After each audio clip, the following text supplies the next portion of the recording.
Okay, today's go we're learning about a chuppah. The custom is to make a chuppah under the sky, even if it's pouring, it's our custom. But there's a very interesting argument in halacha. If you're allowed to make a chuppah, okay, you're allowed to make a chuppah indoors. That's allowed to. The question is, are you allowed to make a chuppah inside a shul? I'm talking about in the place where you daven, not the social hall. So there are opinions in halacha, believe it or not. Today the world is lenient, but not everybody is lenient. Some opinions say you're not allowed to make a chuppah in a shul because of what's called chukas hagoy. The goyim Jews used to make chuppahs outside.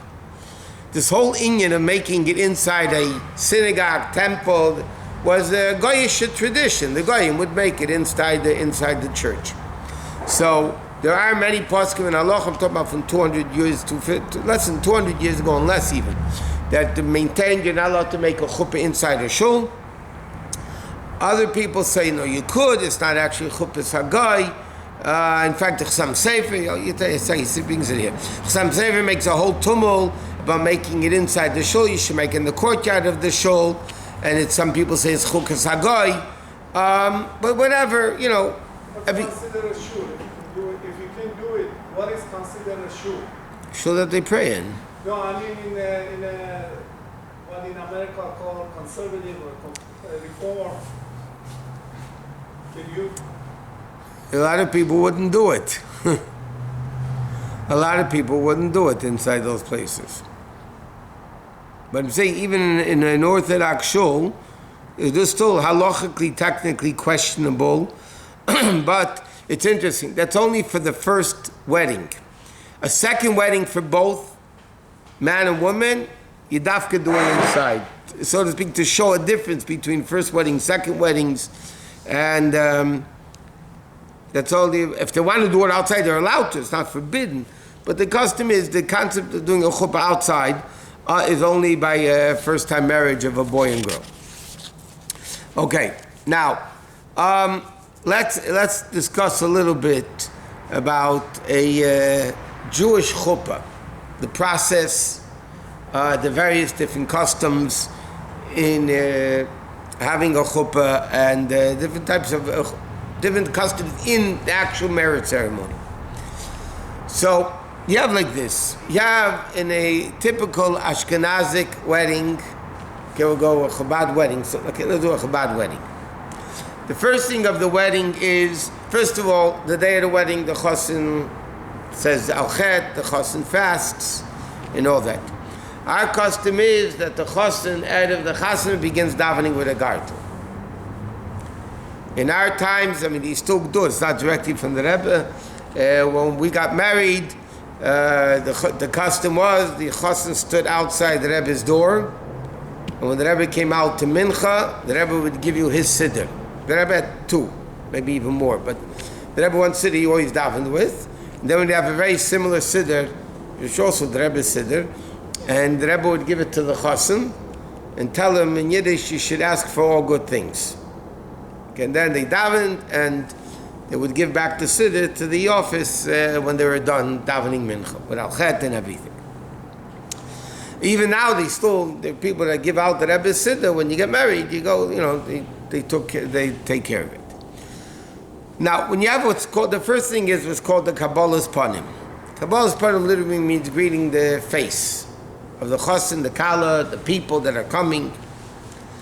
So there are many different customs. What do you do at a Kabbalah's Panim? Many times they sing songs. Many times the chosin will say a Dvar Torah in many circles. In our circles, our custom is basically the chosin says a maimer. He repeats a Chassidic discourse. Now years ago, they used to repeat the Chassidic discourse that the previous Rebbe said at our Rebbe's wedding in 1927. Sorry, 1929. In 1929, in 1929, the Friedrich Rebbe said a maimer at the wedding. At the Chodeidi L'Kras Kalu B'nei Shabbos Nekablo. That was the maimer he said, and that was the maimer Chassidim said for many, many, many years. There was a time later that the Rebbe edited a mimer that the Rebbe himself said in honor of his wedding anniversary. Also l'chodeidi l'kraskala, based on the previous Rebbe's mimer. So now, when we got married, we only had that mimer to do, so we only said the Friedrich Rebbe's mimer.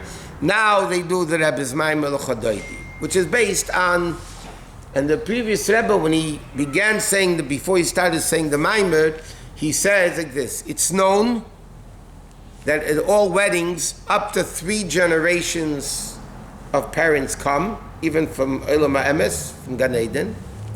By some people more than 3 generations. So the Friedrich Rebbe said, I'm going to say now a Chassidic discourse that has in it from the Alter Rebbe, Mittler Rebbe Tzemach Tzedek, Marash, and his father, the Rebbe Rashab, and he's inviting them through this to the wedding. Because we learned, when you say something, the Gemara says, when you say something, Yireh kilu bala shmo emed kenegdei. When you say something in the name of somebody, so that person is opposite you, learning it with you, so to speak.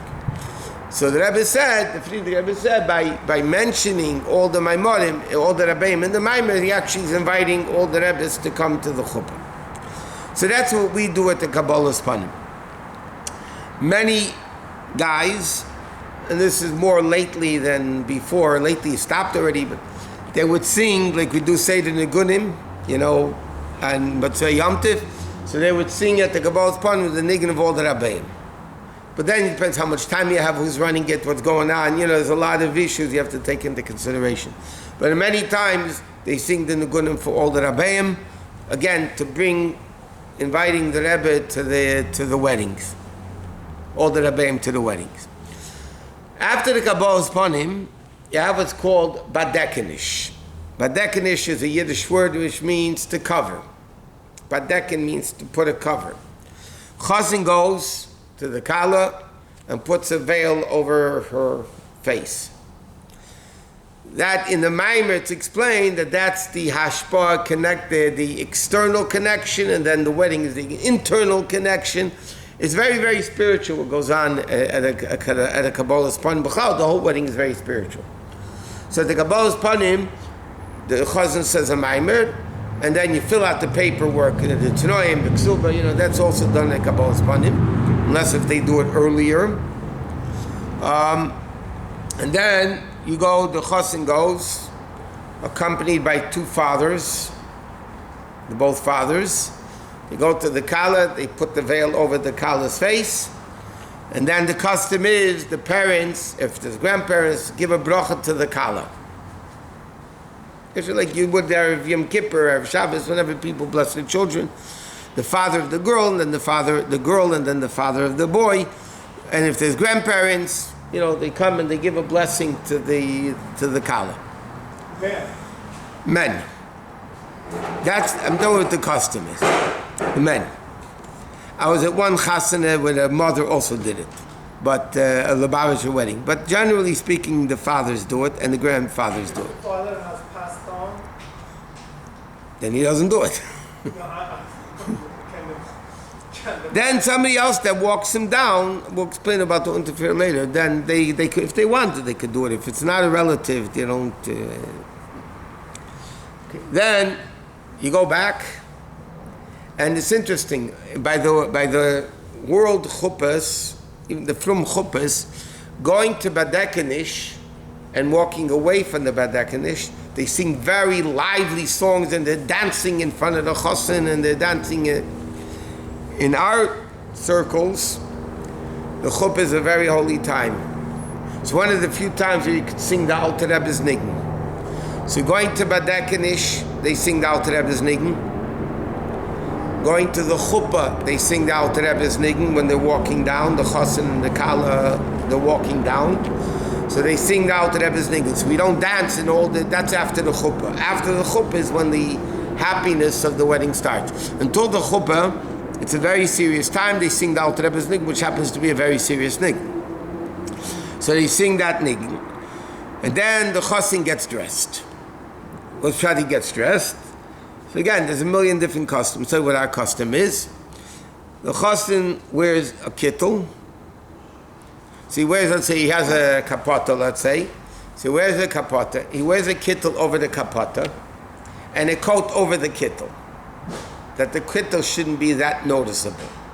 But that's our custom. Here a kapata, a kittel, the white thing you wear on Yom Kippur over the kapata and over that, the thing. Now our custom is as follows. The chassan does not have any knots on him at the time of the chuppah, which means if his shoelaces are tie shoes, he undoes them, tucks them into the shoe, he undoes his tie, which you don't see anyway because wearing a kittel with a coat, you don't see it anyway.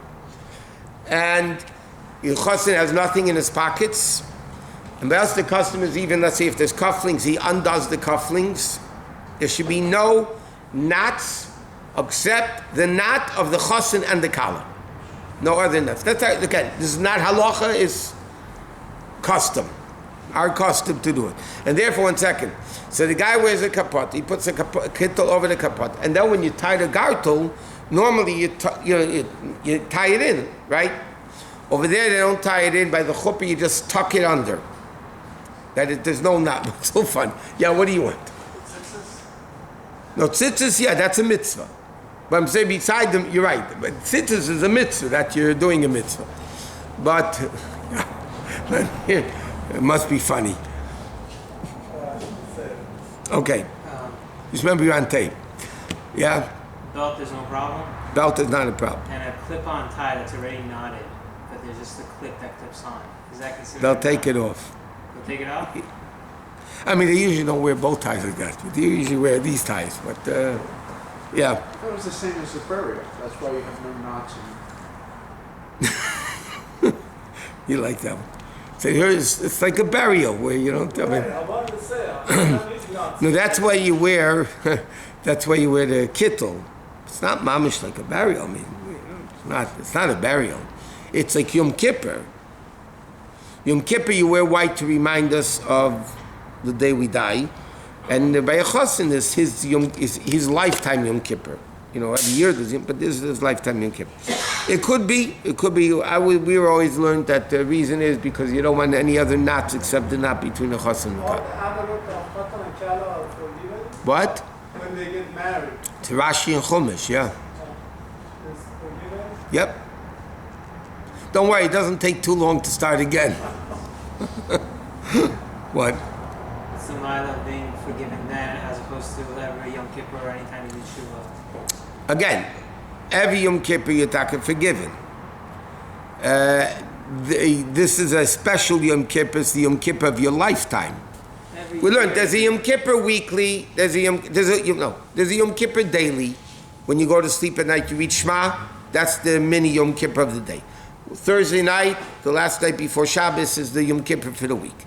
Then you have the month, Erev Rosh Chodesh is the monthly. Then you have yearly. And then you have Mamish when a person gets married. Yeah, but you have There's more kapot of Avedas then, like Rashi said, Machlas Basim Shmuel Ches Nevoyes in Pashas Chaisora. Yom Kippur, you're doing that Shuv for the whole year as well. It's not.